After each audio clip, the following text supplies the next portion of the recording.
Hello, the story we're about to share with you today takes place in Adachi Ward, one of the 23 special wards of Tokyo, the capital of Japan. This area is known as one of the most affordable districts in Tokyo, featuring not only numerous residential areas, but also thriving commercial zones and a well-developed university district. In the Senju Midoricho neighborhood of Adachi Ward, there stands a 3-story house that is home to a wealthy family. The homeowner, Takahashi Tokuhito, 55 years old, is the owner of a bar. His wife, Takahashi Nishimi, 52 years old, is a homemaker. The couple has a son and a daughter. Their eldest son, Takahashi Ichiro, 31 years old, lives with them. He is a company employee, known for his calm demeanor and filial respect for his parents. One evening, as he returned home from work as usual, he was suddenly confronted with a horrifying scene that would shock all of Japan, right in his own home. Next, let's dive into the details of this event together. It was Tuesday, January 16, 2024. At 8:30 p.m., Takahashi Ichiro finished work and headed home. He parked his car in the driveway in front of the house, turned off the engine, and got out. Glancing to the side, he noticed his father's car was parked nearby. That morning, before heading to work, his father had mentioned that he would take the car to be washed, but it seemed it hadn't been done yet. Initially, Ichiro thought his father might have forgotten, so he didn't think much of it, and prepared to enter the house. However, the strange feeling he had moments before returned. Normally, at this time, his mother would be preparing dinner in the kitchen on the first floor, and he could hear sounds coming from the entrance. Yet, at that moment, the entire house was dark, eerily silent, with only the distant sound of dogs barking in the background. With a growing sense of unease, Ichiro entered the door code and pushed the door open. As he bent down to take off his shoes at the entrance, he reached for his slippers, but noticed faint traces of blood that had been wiped away on the floor. Startled, he immediately felt that something was terribly wrong. He quickly walked further into the house, calling out for his parents, but received no response. As he moved through the house, he saw more bloodstains in various spots. He continued upstairs to check the situation, but after searching all the rooms on the second and third floors, his parents were nowhere to be found. Growing increasingly anxious, he tried calling their phones, but both were turned off. Not knowing where his parents could be, he called his father's bar, only to be informed that his parents hadn't come in that day. Feeling even more alarmed, he then called his sister, but she also said she hadn't seen or heard from their parents that day. By this time, it was 8:50 p.m. Ichiro feared his parents had been kidnapped, so he immediately called the police. Upon receiving the report, the police arrived at the scene right away. They secured the area and preserved the crime scene. The police then questioned Ichiro, the eldest son of the homeowners. Ichiro explained that when he left for work at 8:00 a.m. that morning, his parents seemed completely normal. But when he returned home at 8:30 p.m., they had mysteriously disappeared. A thorough examination of the house revealed that everything was in its usual tidy state. There were no signs of forced entry, and no valuables were missing. However, both of his parents' cell phones were nowhere to be found. Investigators collected 10 blood samples from the floor and the knife.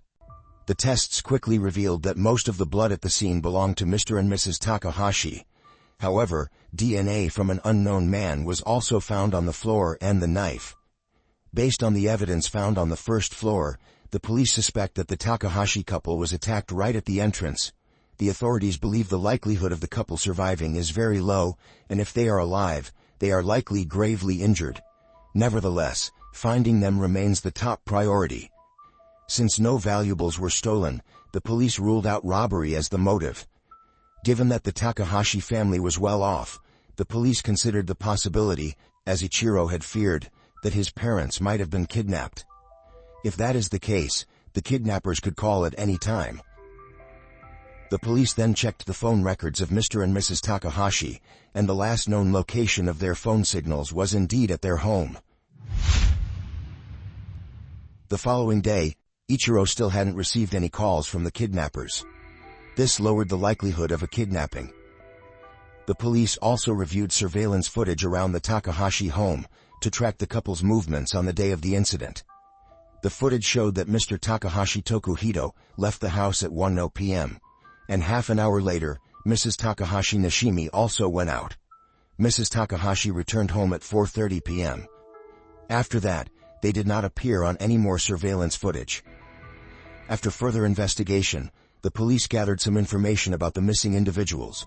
First, Takahashi Tokuhito, 55, is currently running a bar and has been linked to some illegal activities near Nishiadai Station.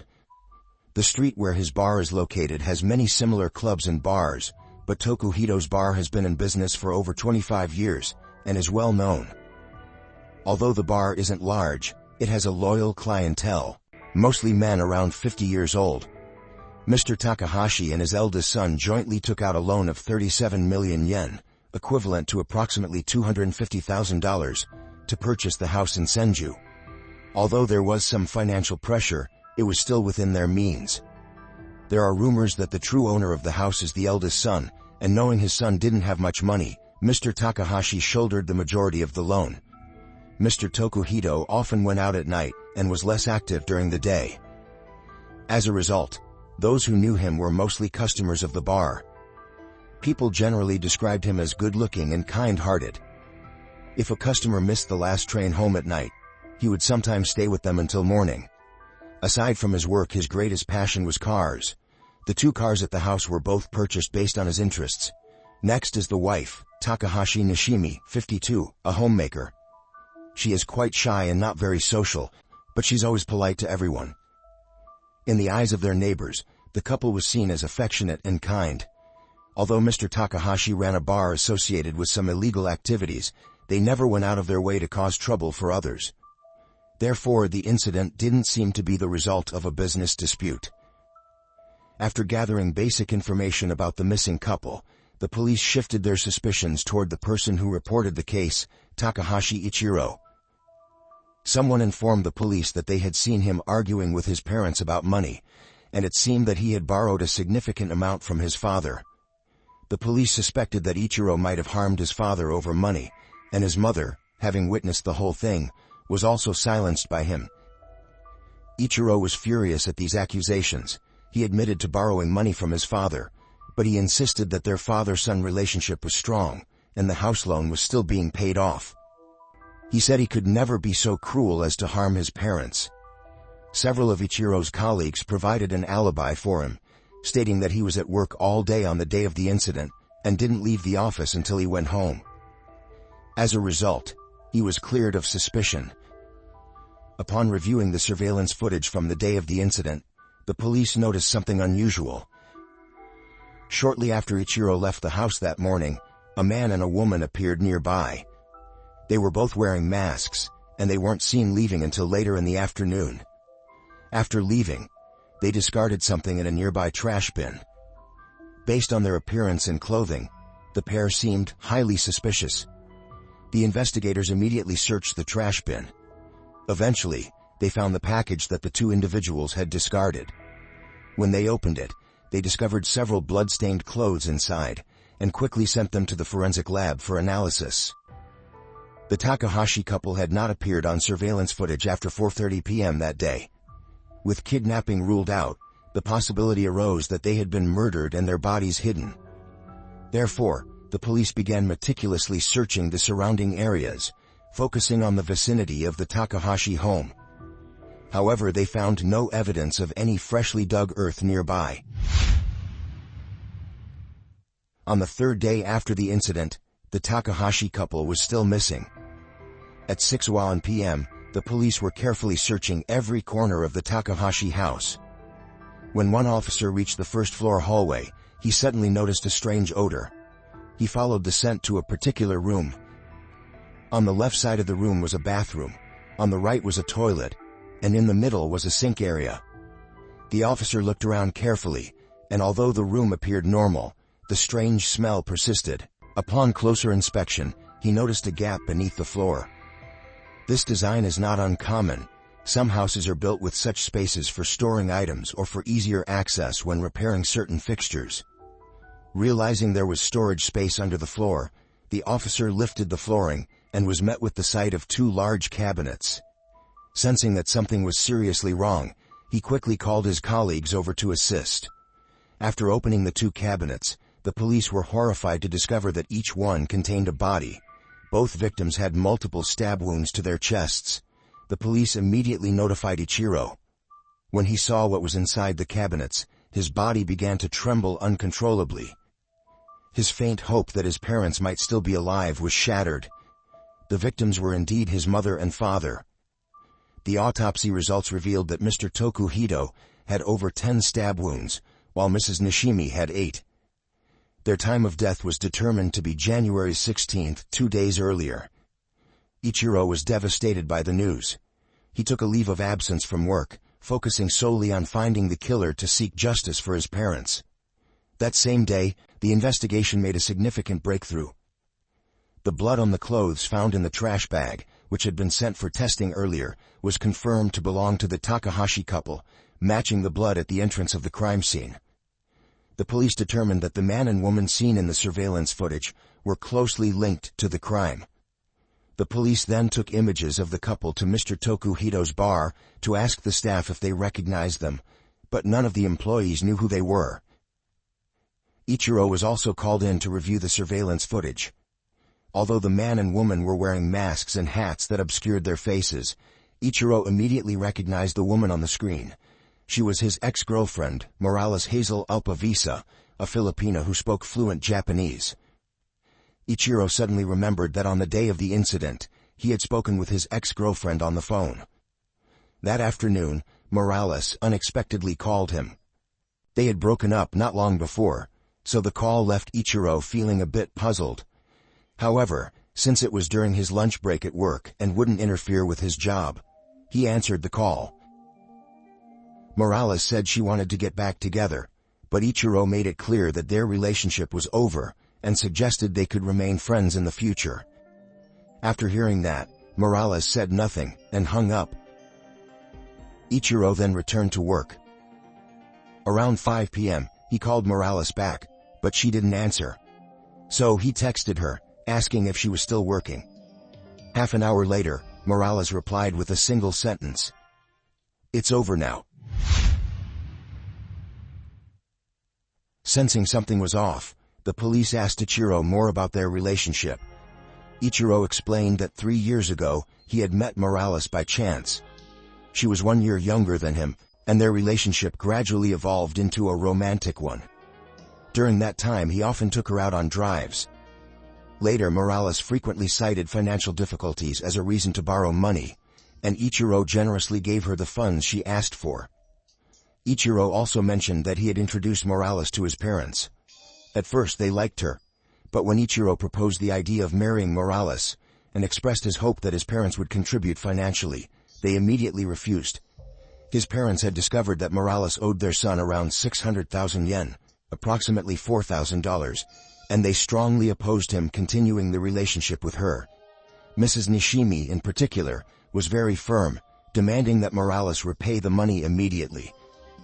Under the strong opposition from his parents, Ichiro broke up with Morales, but she didn't want the relationship to end and was unwilling to return the money. At the time of his parents' disappearance, Ichiro believed that the situation between him and Morales had nothing to do with the case, so he didn't mention it to the police initially. However, after hearing Ichiro's latest statement, the police began to suspect that Morales might have sought revenge against his parents. The police reviewed additional surveillance footage from nearby cameras and discovered that Morales' apartment was only 450 meters away from Ichiro's home, about a 10-minute walk. However, following the incident, Morales abruptly moved out of her apartment, and no one knew where she had gone or could provide her with an alibi. A friend of Morales mentioned that on the evening of January 17, 2024, he saw her at a convenience store. She was frantically searching for something on the shelves, muttering, "Bandages, bandages." The friend tried to greet her, but she didn't seem to notice. After some time investigating, the police eventually tracked down Morales and found her at an inn in Fukushima Prefecture. In the early hours of January 19th, Morales was arrested at the inn. When the police asked her where she had been on the day of the incident, she claimed that she had been helping a Filipino friend find a place to live and denied any involvement in the case. The police believed that Morales didn't act alone. Even if she had a weapon, it would have been nearly impossible for her to overpower 2 victims on her own. Her accomplice was likely the man seen discarding the clothes in the surveillance footage. The autopsy results showed that the victims' wounds were quite deep, with some being fatal, particularly those near the heart, injuries that Morales likely couldn't have inflicted by herself. 2 days later, the police located the man believed to be Morales' accomplice. Surveillance cameras captured images of him purchasing 3 cans of beer at a convenience store in Tsuchizaki City at 10:20 p.m. on the night of the incident. He was wearing a hat pulled low over his forehead and a mask, with his right hand bandaged. The man was identified as Dela Cruz Brian Jefferson Rizan, a Filipino national. The police quickly apprehended him. After his arrest, he couldn't withstand the pressure and confessed everything to the police. Dela, 33 years old, had known Morales since childhood.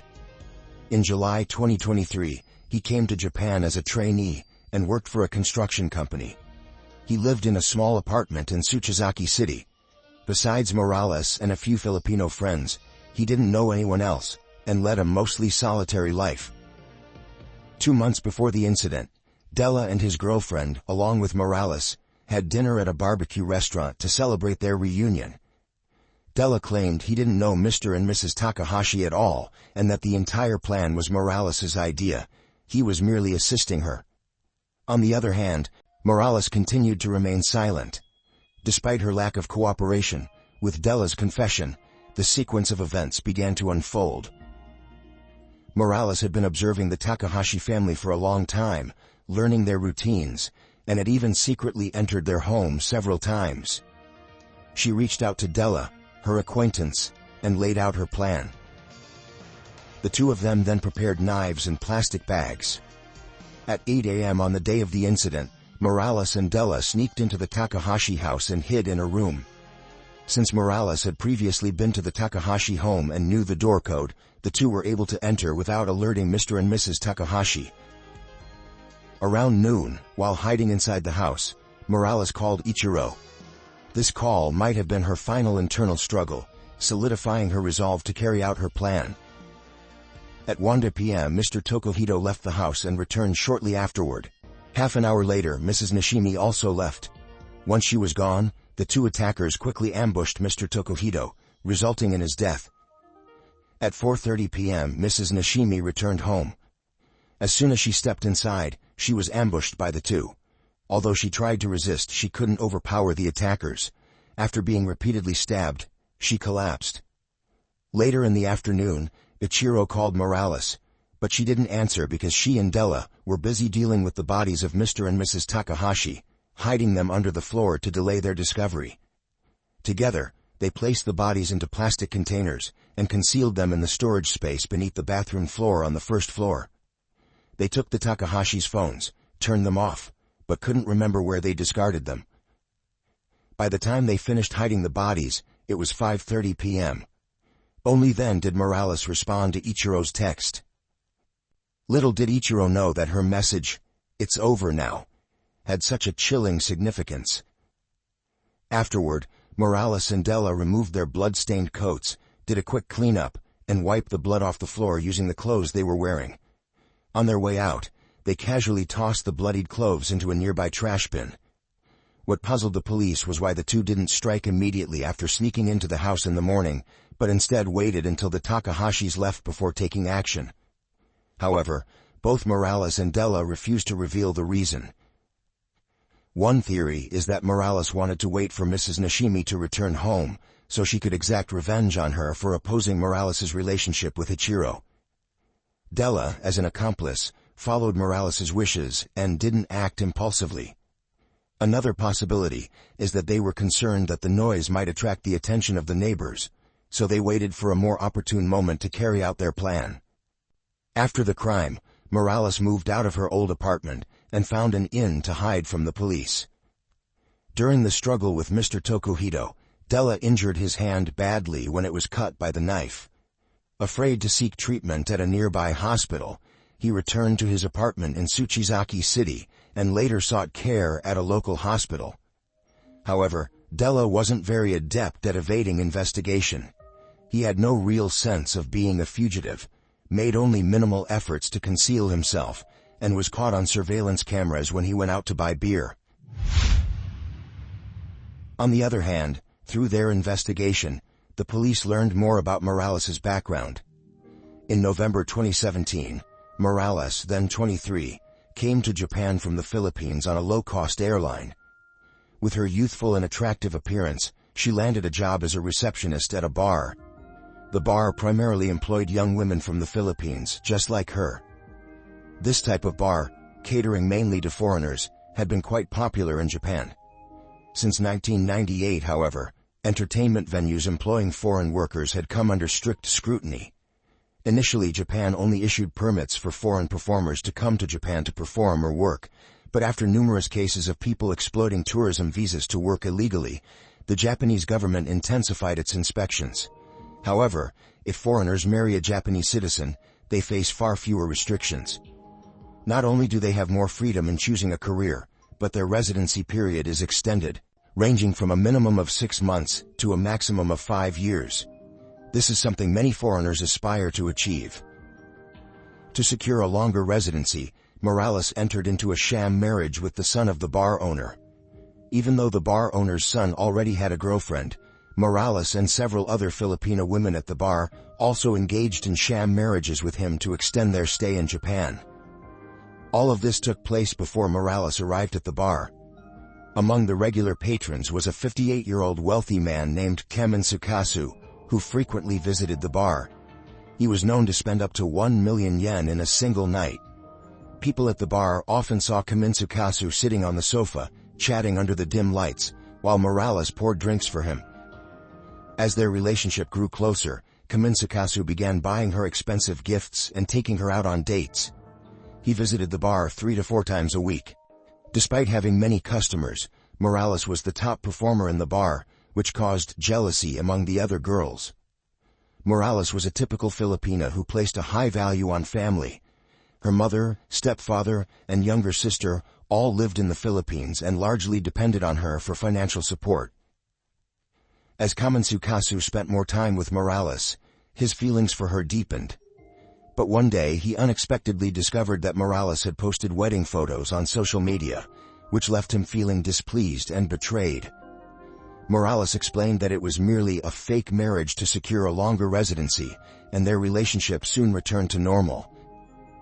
At the bar, Kaminsukasu spent nearly 100 million yen, equivalent to about $680,000, with most of that amount going to Morales. However, Morales was unaware that this wealthy patron's fortune was as tainted as her sham marriage. In a separate case, Kaminsukasu and his associates were exposed in a land fraud scheme. In the fall of 2018, to evade capture, Kaminsukasu fled to the Philippines, where he was eventually arrested in December of that year. He was sentenced to 11 years in prison for fraud.